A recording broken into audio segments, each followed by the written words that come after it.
Olá, povo de Deus, a paz seja com todos.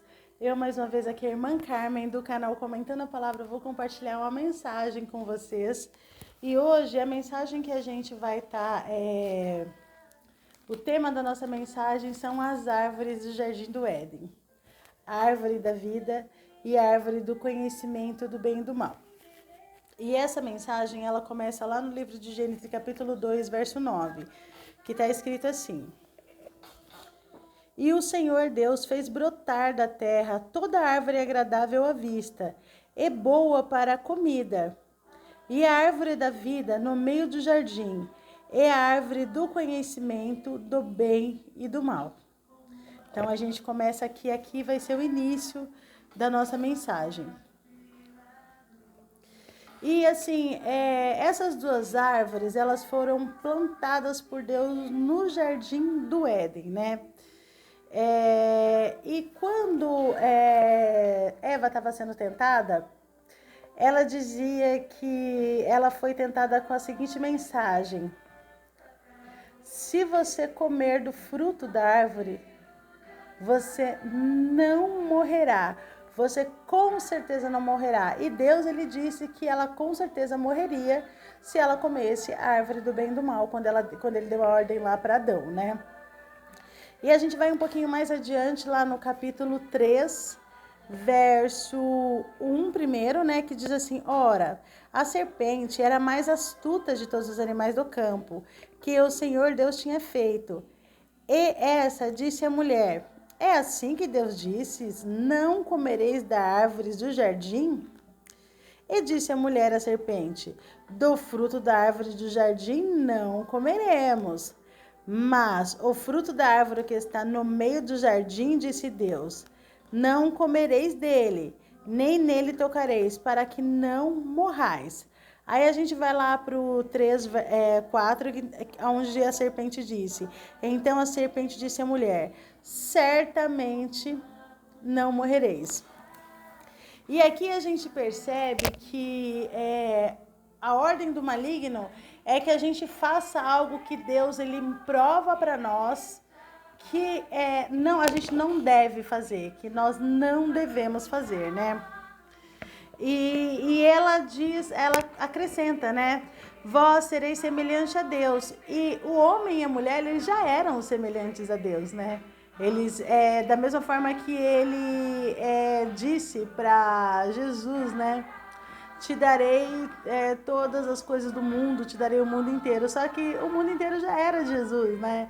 Então, assim, ele sempre pega em algo que a gente faça a gente acreditar que ele tem a posse de alguma coisa, né?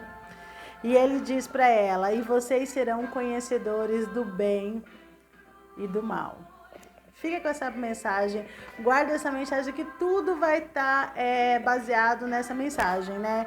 Nessa palavra que a serpente disse aqui para Adão e para Eva, para que eles pudessem ser afastados de Deus, né? Para Jesus, o maligno ele chega para Jesus, ele oferecendo, ele fala assim: a Jesus ele disse, né? Te darei todo o reino da terra.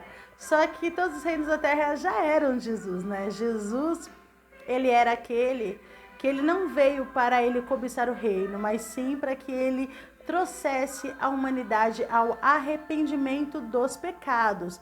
Então, essa era uma cobiça que Jesus ele não devia ter no coração dele, né? Então, até Jesus ele foi tentado em todas as coisas. Se de alguma maneira você é tentado de qualquer maneira, pode acreditar que todas as tentações elas provêm de Satanás, né? Se caso você está sendo tentado em questão de alguma espécie de assédio, isso provém de Satanás. Se caso é uma questão aí financeira, isso provém de Satanás. Então Jesus ele foi tentado também em todas as coisas, ou seja, não há nada, não há nenhuma tentação que você possa ter passado que Jesus não tenha passado antes, porque a Bíblia diz que ele foi tentado em todas as coisas, tá bom? Então, assim, qual foi a vida de Jesus, né? Ele testificar em todas as nações que a presença de Deus e o amor dele com Deus era muito maior do que aquelas manifestações que o maligno colocava, ou então colocava diante dele como tentação, né? E essa é a nossa... essa devia ser a nossa visão, né? Essa devia ser a visão que a gente devia ter em todo o tempo, né? E aí diz que no Jardim do Éden, Deus plantou as duas árvores do jardim, né? A árvore da vida e a árvore do bem e do mal. Quando o homem decide fazer do seu jeito, sem a consulta a Deus, ele se afasta de Deus e se torna Deus de si mesmo. E por isso que ele acaba fazendo tanta bobagem e acaba se afastando assim tão drasticamente do desejo do Senhor. Porque quando o homem decide ser o Senhor de si mesmo, ele perde o vínculo com Deus, né? Então essa foi a tentação desde o início, que eles fossem senhores de si mesmo para que eles pudessem perder o vínculo com Deus, né? E assim eles se afastam de Deus, né? E acabam fazendo tudo do seu jeito e certamente vai dar errado, né? Ele diz que ai daquele que chama o mal de bem e que chama o bem de mal. Isso aqui a palavra de Deus diz, né? Que Deus ele não vai requerer a pessoa que está fazendo, tratando algo bom como mal e o mal como bom. Deus ele vai ser pesaroso com alguém que age dessa maneira, né?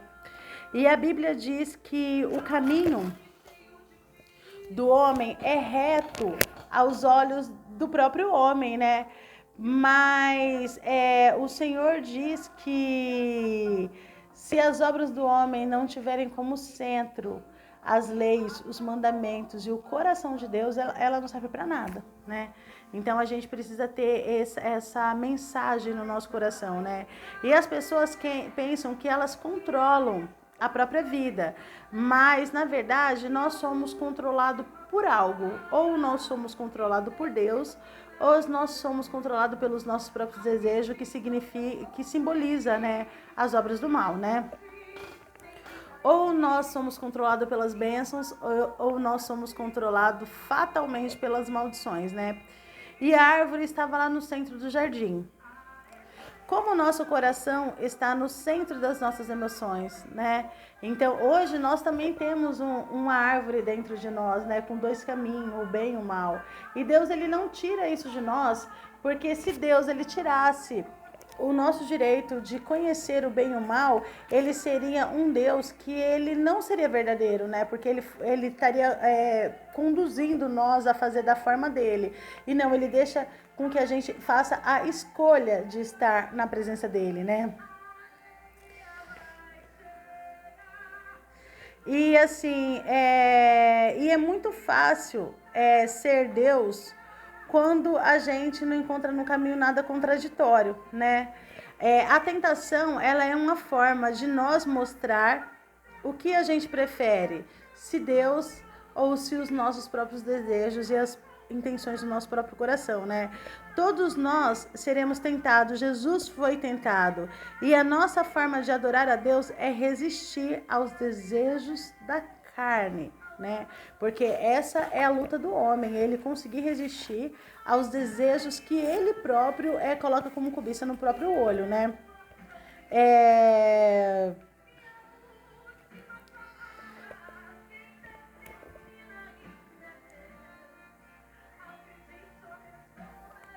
E Deus, o que ele deseja de nós é que a gente consiga, né, provar para nós mesmos que nós escolhemos a Deus nas nossas ações.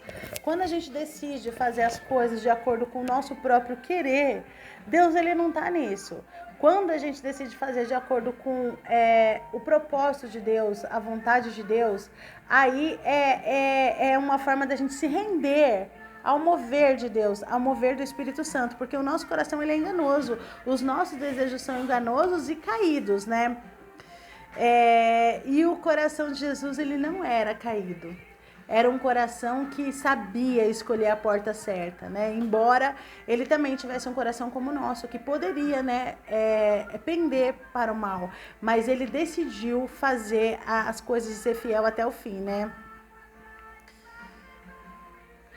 Jesus ele não tinha prazer longe da voz de Deus, longe da vontade de Deus. Isso ele provou quando ele, naquele momento de Calvário, ele chora lágrimas de sangue por conta da separação de Deus, né?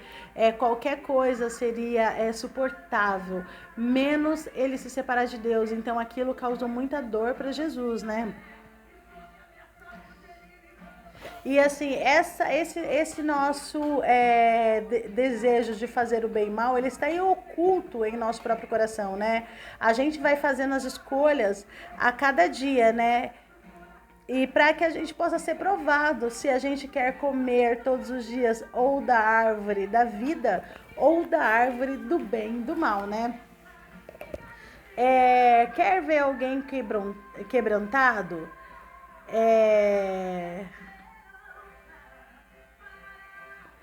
É quando a pessoa ela decide fazer o bem sem ela ser induzido por terceiros.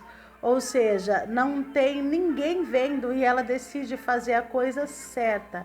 Ela decide amar incondicionalmente, não porque as pessoas estão vendo que ela precisa ter um bom testemunho, mas porque o coração dela está nas obras de Deus, né? Quem era a árvore da vida na Bíblia, né? A Bíblia vai dizer lá no livro de Apocalipse, capítulo 2, verso 7. Então a gente vai lá para o livro de Apocalipse, capítulo 2, verso 7. Onde ele diz assim: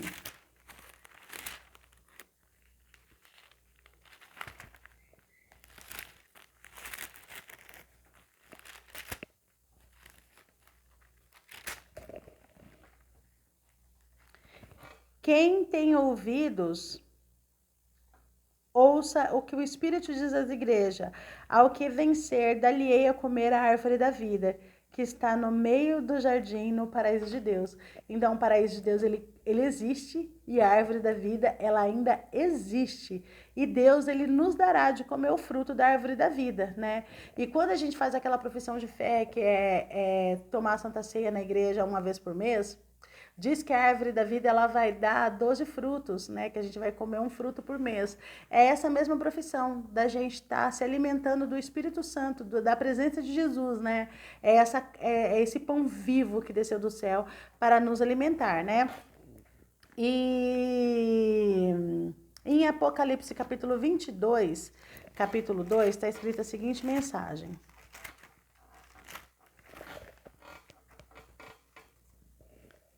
no meio da sua praça e de outro rio estava a árvore da vida, que produz 12 frutos, dando o seu fruto de mês em mês, e as folhas da árvore são para a saúde das nações. Então, quando a gente come lá a Santa Ceia, nós queremos, na verdade, nos aproximar de Deus, nos arrepender dos nossos pecados e se aproximar do que realmente agrada o coração de Deus. Então é o nosso momento da gente ter saúde de novo, né? Da gente se limpar de novo, da gente, como é que se fala? Se alimentar do que a gente já não tem mais acesso naturalmente, mas somente pela obra da mão de Deus. E lá no livro de Apocalipse, capítulo 22, verso 19, está escrita a seguinte mensagem: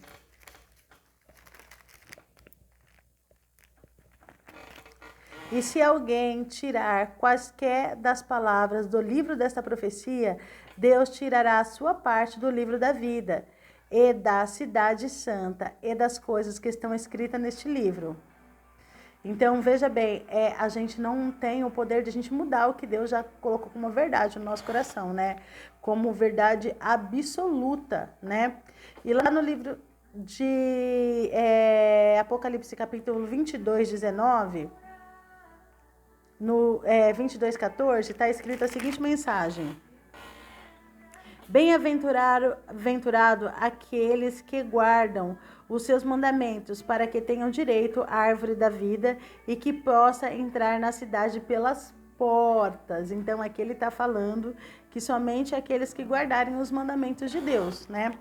E aí lá no livro de João, capítulo 6, verso 53. Livro de João, capítulo 6, verso 53.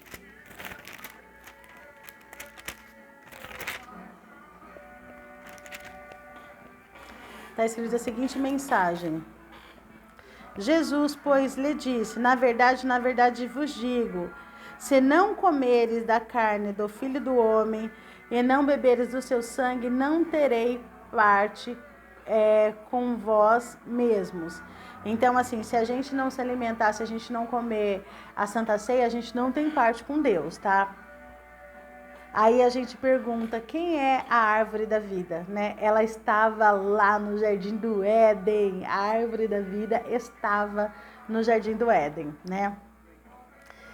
Ele sempre esteve lá, né? O nosso Deus sempre esteve lá. E aí, a ordem de Deus para Adão e Eva foi: coma da árvore da vida, não coma da árvore do bem e do mal. Isso está escrito no livro de Coríntios, capítulo 3, verso 16. 1 Coríntios, capítulo 3, verso 16. Está escrito assim: não sabeis vós que sois templo de Deus e que o Espírito de Deus habita em vós? Se alguém destruir o templo de Deus, Deus o destruirá, porque o templo de Deus que sois vós é santo. Ninguém se engane a si mesmo. Se alguém dentre vós se tem por sábio neste mundo, faça o louco para ser sábio. Aí a gente vai lá onde está escrito assim: Noé, ele soltou alguns pássaros que não voltaram, né, na intenção dele saber se ele já podia sair da arca, né? E esses pássaros, eles não voltaram, mas quando Noé, ele solta uma pombinha, a pombinha, ela encontra a oliveira e traz o ramo da oliveira para que eles pudessem sair da arca, né, e poder habitar o mundo novamente, né? Então, o que aquela pombinha simbolizava? Aquela pombinha simbolizava a presença do Espírito Santo. Então, só quando ele envia o Espírito Santo para se encontrar com Jesus, né, que é através do Espírito Santo que a gente tem essa conexão com Deus, é que ele encontra a oliveira, né? E olha, imagina que a oliveira é uma planta bem baixinha, né? Pois ela era o sinal de que eles poderiam, né, sair da arca, que eles estavam seguros, tá bom? E Jesus, ele estava o tempo todo, né? Ele era a pedra que andava com os hebreus, ele era o cordeiro do altar do Abraão, né? E a ordem de Deus era para que eles comessem da árvore da vida. Não coma a árvore do bem e do mal, né? Era a ordem de Deus. Mas a árvore da vida, ela era uma árvore baixinha, uma árvore feia, que não tinha nenhuma formosura, né? E ela era uma oliveira, e a oliveira, para que a gente consiga arrancar o azeite dela, a gente tem que esmagar a raiz dela, né? Que o azeite, ele está na raiz, o azeite que pode nos alimentar, né? Ele está na raiz da oliveira.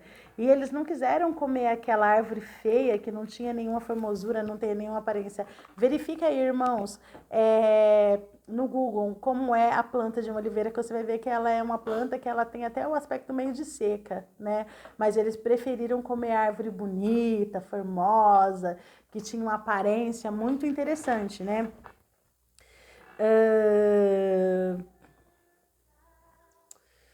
E assim, e a gente precisa, para a gente arrancar o óleo da oliveira, pisar na oliveira, né? Aonde Jesus, ele fala que pelas suas pisaduras nós fomos sarados, né?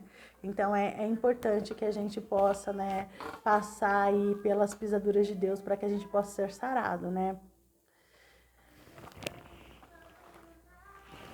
E aí, irmãos, ninguém podia imaginar que a árvore da vida, ela estava lá e que ela tinha sido plantada por Deus, né? Todo mundo quer o milagre, mas na maioria das vezes ele pode estar em algum lugar onde a gente não está esperando, né? Com uma aparência que a gente não imagina que pode ter, né? Os judeus, eles esperavam Jesus, mas a aparência de Jesus não agradou os judeus, né? Então, por isso que eles rejeitaram Jesus, mesmo eles vendo os sinais, eles não queriam acreditar que realmente era o Filho de Deus que estava ali diante daqueles homens, e por isso que eles rejeitaram mais uma vez, como Adão e Eva rejeitaram Jesus lá no Jardim do Éden, preferindo comer o fruto da árvore bonita.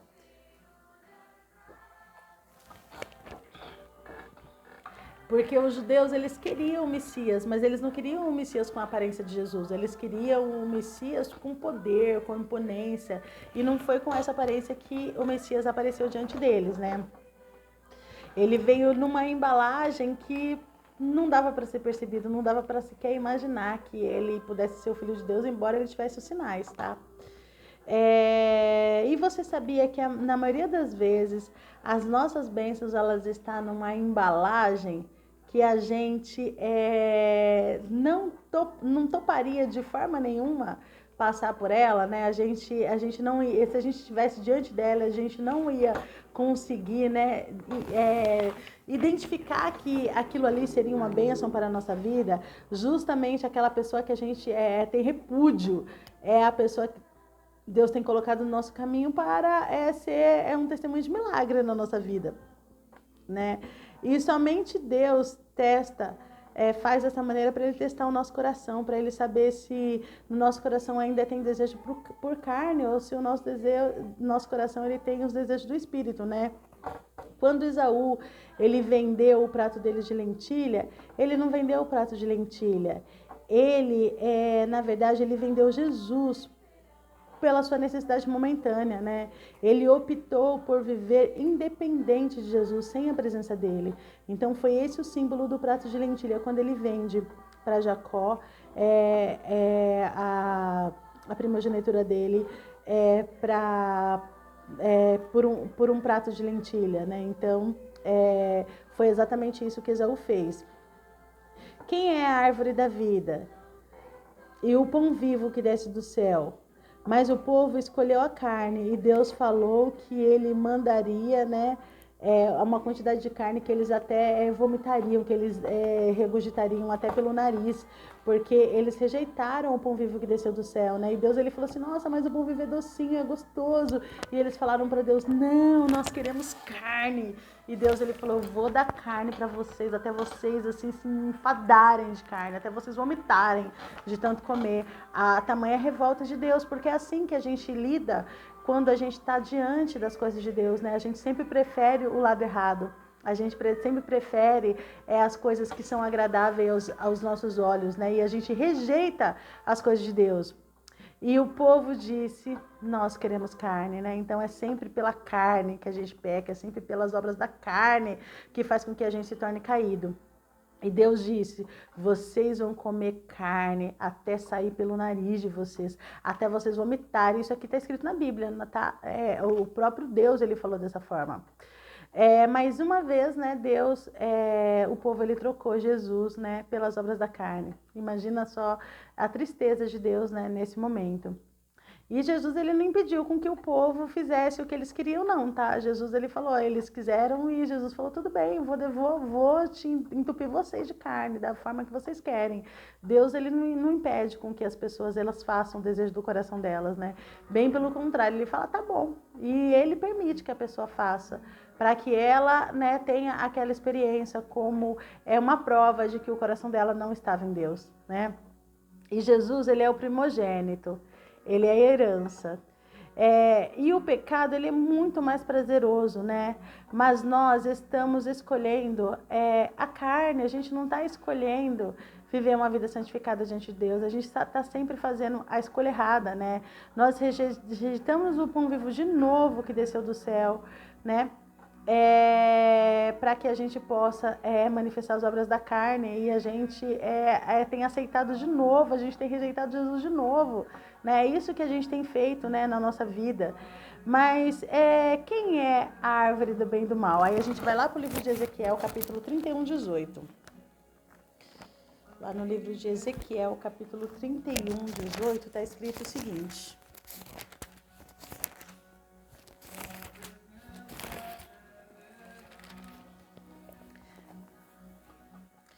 a quem, pois, é semelhante em glória e em grandeza entre as árvores do Éden? Todavia, será precipitado com as árvores do Éden, as árvores do Éden, as partes mais baixas da terra, no meio dos incircuncisos jazerás, com quem foram transpassado a espada. Este é o faraó de toda a sua multidão, diz o Senhor.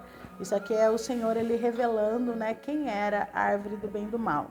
Aí a gente vai lá para o 31, 16, 15 e 16, onde está escrito assim, no 15.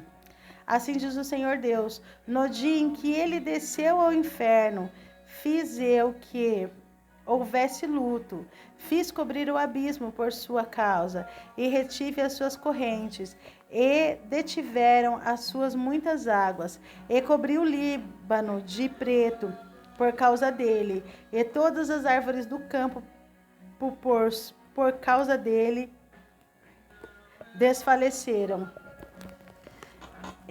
O 15 e 16. Ao som da sua queda fiz tremer as nações, quando o fiz descer ao inferno, com que desceram a cova, e todas as árvores do Éden, a flor e o melhor do Líbano, todas as árvores que bebem água, se consolam nas partes mais baixas da terra.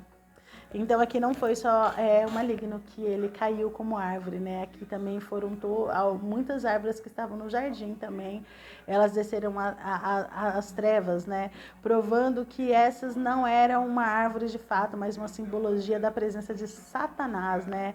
A serpente não era a parte no qual assim era a encarnação do maligno assim de fato, né? Na verdade, o problema do homem foi que eles escolheram comer a árvore do bem e do mal, e a árvore do bem e do mal ela simboliza o próprio Satanás, né? Então foi desse fruto que a humanidade comeu, e por isso que ela caiu, por isso que ela está separada de Deus.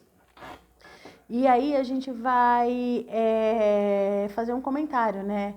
Que a árvore do conhecimento do bem e do mal, ela traz em nós malícia, sagacidade e muita maldade. Então, assim, a gente, em nome do bem e do mal, a gente faz maldade, a gente é malicioso, a gente tem olhos maliciosos, enxerga maldade nas coisas, assim, em tudo, né? E Deus, ele fala pra gente abandonar nossa malícia. E a gente procura fazer, a gente tem feito maldade, mesmo com as coisas que a gente considera sendo boas, em nome de a gente agradar o nosso ego, né? Então isso é perturbador diante dos olhos de Deus, né? E a oliveira, ela era uma árvore feia, né? E só que ela tinha o óleo do Espírito Santo, né? Adão, ele não quis comer da árvore baixa, da árvore feia, né? Ele quis comer da árvore formosa. E foi esse o erro, né, de Adão e Eva. E lá em Jeremias, capítulo 11 e 19, está escrito a seguinte mensagem. Vamos para o livro de Jeremias, capítulo 11, verso 19, está escrito a seguinte mensagem.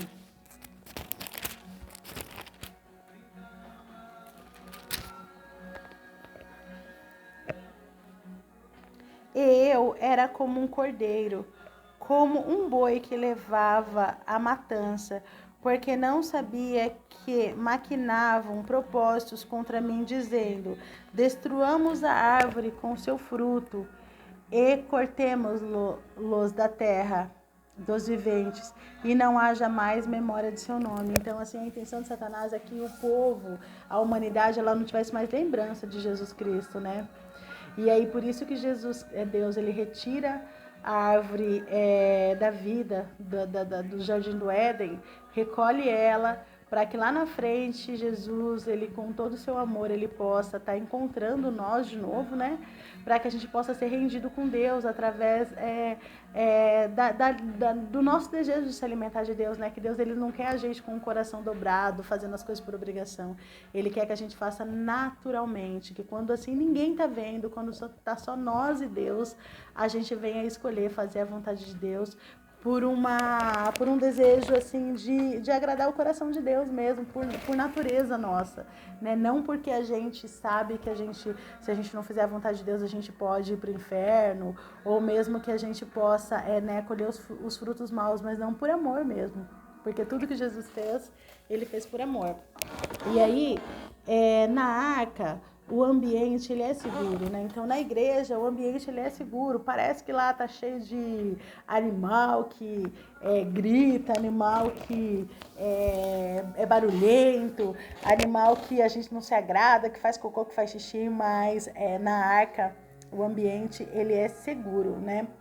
E é bom ser crente, irmãos? É bom ser crente. Mas, no geral, não é muito prazeroso, né? A gente passa por muito tratamento de Deus nesse processo de sermos crentes. Mas é nesses processos que Deus tem tratado o nosso coração para que a gente possa ser limpo de novo, né? E viver de novo na presença de Deus. E agora viver não a nossa vontade, mas viver conforme o propósito e o nosso compromisso com Deus, né? Viver de uma forma agradável, viver diante de Deus limpo, né? Com as nossas vestes limpas e com as nossas intenções, resistindo às obras do maligno, porque agora a gente tem essa visão, a gente sabe quando a gente está fazendo mal, a gente sabe quando a gente está fazendo maldade, a gente sabe quando o nosso coração está caído, mas a gente sempre escolhe a obra da carne de novo, né? E nós tínhamos sido cortados como somos, né? Mas Jesus ele veio trazer para nós o enxerto, né? Ele enxertou nós como filhos de Deus, como cordeiro, com Cristo, né? Para que a gente possa, né, estar novamente com Deus. E eu vou terminar com uma mensagem que ela está no livro de 2 Coríntios, capítulo 2, aonde ele diz assim, que eu acho que tem tudo a ver, tá? 2 Coríntios, capítulo 2, está escrito assim, do 3 ao 6. Escrevi-vos isso mesmo, para que, quando lá for, não tenha tristeza da parte dos que deveriam alegrar-se, confiando em vós todos, que a minha alegria é a de todos vós, ou seja, de todos aqueles que praticam as obras de Deus, né, com sinceridade. Aí a gente vai até o capítulo 6, onde ele diz assim, porque em muita tribulação e angústia de coração vos escrevi, com muitas lágrimas, para que não vos entristeceis, mas para que conheceis o amor que abundantemente vos tenho. Porque se alguém me contristou, não me contristou a mim, senão em parte, para que não sobrecarregar a todos vós. Basta-lhe